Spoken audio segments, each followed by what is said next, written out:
Dans le programme de ce 8e forum, on voit notamment qu'il y a un thème qui est très intéressant, qui est celui de l'application de la télémédecine à la surveillance des insuffisants cardiaques dans le cadre de la prévention secondaire. Est-ce que vous pouvez développer un tout petit peu l'intérêt de cette question? Je le peux. Oui, effectivement, on a voulu garder cette thématique dans la prochaine édition du forum. Pourquoi? Parce que la prévention secondaire dans la maladie coronaire ou dans l'insuffisance cardiaque, c'est facile à faire à l'hôpital parce qu'on a un encadrement important, on a des moyens.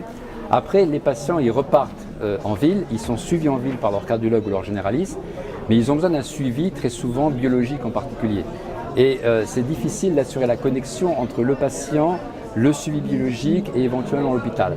C'est pour ça que se développent des programmes un peu partout, à la fois de télésurveillance et de télémédecine.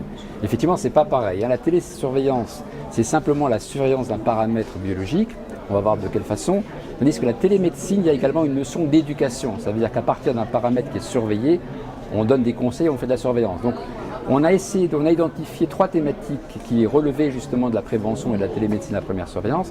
La première, c'est l'insuffisance cardiaque. On connaît la surveillance par le dosage du BNP, il y a des traitements qu'on adapte en fonction des dosages de BNP.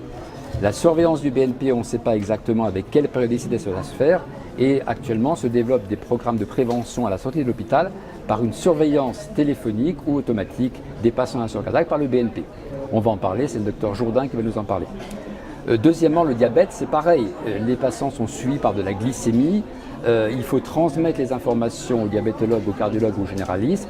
Actuellement, beaucoup de laboratoires et beaucoup de services développent des systèmes de télésurveillance de la glycémie, automatique ou téléphonique, pour pouvoir suivre les patients. Et ceci également avec les outils connectés, en particulier les systèmes de smartphone, va également beaucoup se développer. Et troisièmement, il y a une autre application tout à fait logique qui est la coagulation, la thrombose. La surveillance de la coagulation par les taux d'INR, c'est quelque chose qui peut être l'objet d'une surveillance par télésurveillance. Donc vous voyez que c'est ces 3 aspects de la prévention secondaire qu'on a privilégiés qui sont le thème de ce symposium.